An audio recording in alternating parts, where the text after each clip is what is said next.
कैसे हैं आप सभी। आज के वीडियो में मैं जिस साड़ी के बारे में डिटेल इन्फॉर्मेशन देने वाली हूँ उस साड़ी का नाम है कलमकारी साड़ी। तो सबसे पहले मैं आपको अपनी कलमकारी साड़ी दिखाती हूँ। ये देखिए, ये है मेरी कलमकारी साड़ी और अब मैं आपको इसके बारे में डिटेल इन्फॉर्मेशन देती हूँ। सबसे पहले तो ये जो साड़ी होती है कलमकारी साड़ी, इसे बनाने का जो तरीका है वो बहुत ही वियर्ड है, मतलब बहुत ही अजीब तरीका है जो आई थिंक इससे पहले कभी सुना भी नहीं होगा। कलमकारी साड़ी बनाने के लिए जो कॉटन के कपड़े रहते हैं उस कपड़े को हरड़ नाम की जो कलियां होती है, मतलब हरड़ एक औषधीय पौधा है।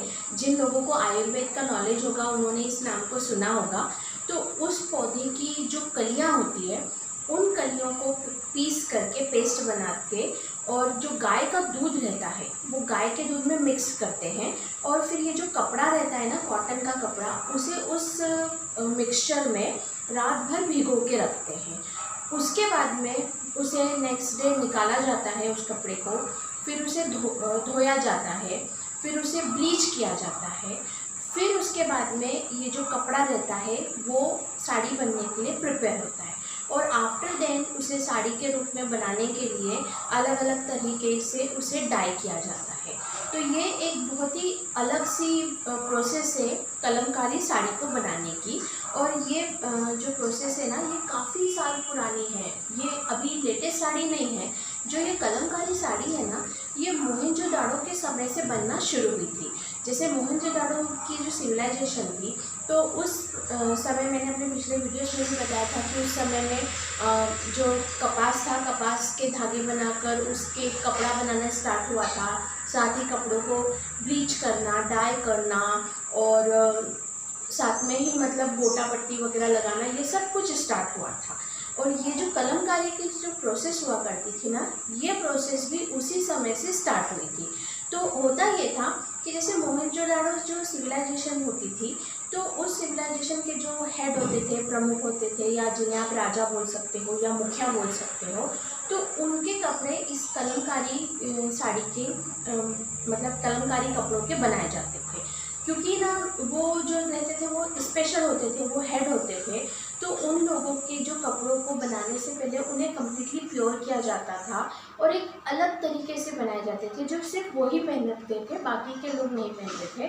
तो इस तरह गाय का दूध और हरड़ की कलियों को मिक्स करके ये कपड़ों को पूरा प्रोसेस करके बनाया जाता था।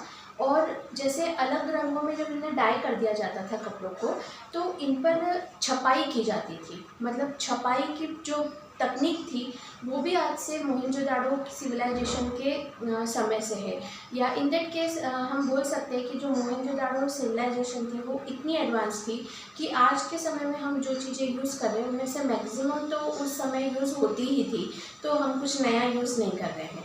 तो इन कपड़ों में ना तो एम्ब्रॉयडरी की जाती थी, ना ही उन्हें कुछ और प्रोसेस से गोटा पट्टी वगैरह लगाई जाती थी। इसमें जो ये डिज़ाइन होती थी ना तो वो लकड़ी के ऊपर उसे बनाया जाता था और फिर अलग कलर्स में उसे छापा जाता था। और ये जो छापने की शाई रहती थी ये एकदम फिक्स रहती थी, क्योंकि जो जैसे अपन टैटू बनाते हैं तो जो टैटू रहते हैं वो मिटते नहीं हैं, तो उसी तरीके से ये जो शाई रहती थी ये टैटू वाली ही शाई रहती थी और वो कपड़ों को कितनी भी बार धो वो मिटते नहीं थे। तो ये जो इसमें डिज़ाइन बनी हुई है, लाइक ये पीकॉक की है, ये सारी की सारी ऊपर से इसे छाप के बनाई गई है। और इतनी ज़्यादा मेहनत से और इतनी ज़्यादा वियर्ड प्रोसेस से ये कंप्लीट साड़ी होती थी और इसे फिर यूज़ किया जाता था। समय में भी जो कलमकारी साड़ियाँ बनती है तो वो भी उसी सेम पुराने प्रोसेस से ही बनती है। जो मोहनजोदाड़ो के टाइम में जो प्रोसेस अप्लाई की गई थी सेम प्रोसेस आज भी वही अप्लाई की गई है और इसे कुछ भी चेंज नहीं किया गया है। और एक चीज़ इम्पॉर्टेंट है कि इसमें जो ये डाई किया जाता है, ये जो अलग कलर्स इसमें जो ऐड किए गए हैं, तो ये जो कलर्स होते हैं ये डाई के कलर्स नहीं रहते, ये नेचुरल कलर रहते हैं जिन्हें फूलों से, सब्जियों से या इस तरीके की जिस तरह मतलब हल्दी से, इस प्रकार के जो नेचुरल कलर है उन नेचुरल कलर को प्रोसेस्ड करके कपड़े पे रंगने का कलर बनाया जाता है और वो आज भी उसी प्रोसेस से बनाई जाती है। और उन नेचुरल नेचुरल कलर्स को इन साड़ियों के ऊपर कलर किया जाता है और साथ ही इस तरह से अलग अलग डिज़ाइंस की छपाई की जाती है। तो ये और इस साड़ी के बारे में बहुत ही ख़ास बात है जो इसे दूसरी साड़ियों से बहुत अलग बनाती है। अब जिस साड़ी को इतना ज़्यादा झंझट करके, इतना सारी मेहनत करके बनाया जाता है, तो ऑफ कोर्स उसके प्राइस भी काफ़ी ज़्यादा होते हैं। तो ये काफ़ी कॉस्टली साड़ी होती है और इस साड़ीज़ में बहुत वैरायटीज़ होती है। इस साड़ी में जो डिज़ाइन जो ये छपाई की जाती है ना, इसे ज़्यादातर जो टेम्पल के ऊपर बनाने वाली डिज़ाइंस रहती है ना, उनकी कॉपी करके बनाया जाता है। जैसे ये तो मेरी साड़ी पे पीकॉक बने हुए हैं, पीकॉक हो गया या फिर जिस तरीके से पान के पत्ते हो गए, इस प्रकार की डिज़ाइंस इन साड़ियों पे बनाई जाती है। और जब भी ये साड़ी परचेस करने जाते हैं तो इस साड़ी को परचेस करने के लिए, इसकी ओरिजिनलिटी जानने के लिए इसे स्मेल करना पड़ता है, क्योंकि ये जो साड़ी रहती है ना, कलमकारी साड़ी, अगर हम इसे स्मेल करते हैं तो इसमें से दूध और वो औषधि की एक अजीब सी स्मेल आती है और उस स्मेल की वजह से ही पता चलता है कि ये कलमकारी साड़ी है। अब जिन्हें नॉलेज नहीं हो, वो जब साड़ी परचेस करने जाए और उन्हें साड़ी में से एक अजीब सी स्मेल आती दिखे तो उन्हें लगे कि ये साड़ी काफ़ी पुरानी है, काफ़ी गंदी है और वो इसे परचेस नहीं करें। बट ऐसा नहीं है, उन्हें ये बिल्कुल भी गलत है। एक्चुअली ये जो स्मेल है ये उसके बनाने की प्रोसेस की वजह से है, क्योंकि ये जो उस पर नेचुरल कलर यूज़ किए जाते हैं, जो जिस तरीके से दूध और वो हरड़ की कलियों में इसे भिगो के रखा जाता है, इन सभी प्रोसेस की वजह से इसके अंदर एक अजीब सी, एक अलग सी स्मेल आने लगती है और वो स्मेल अच्छी नहीं लगती, कोई मतलब थोड़ी सी बुरी स्मेल है। बट इसे जब हम धोते हैं तो वो स्मेल चली जाती है। बट ये एकदम कोरी साड़ी रहती है ना, उसके ऊपर से स्मेल आती है। अक्सर जैसे हम कॉटन के भी कुछ ऐसे कपड़े खरीदते हैं तो उसमें स्टार्च की स्मेल आती है, बट इसकी स्मेल थोड़ी सी अलग रहती है। तो कलमकारी साड़ी की आइडेंटिफिकेशन यही है कि वो जो ये अजीब सी स्मेल आ रही है, इसका मतलब ये है कि ये प्योर कलमकारी साड़ी है।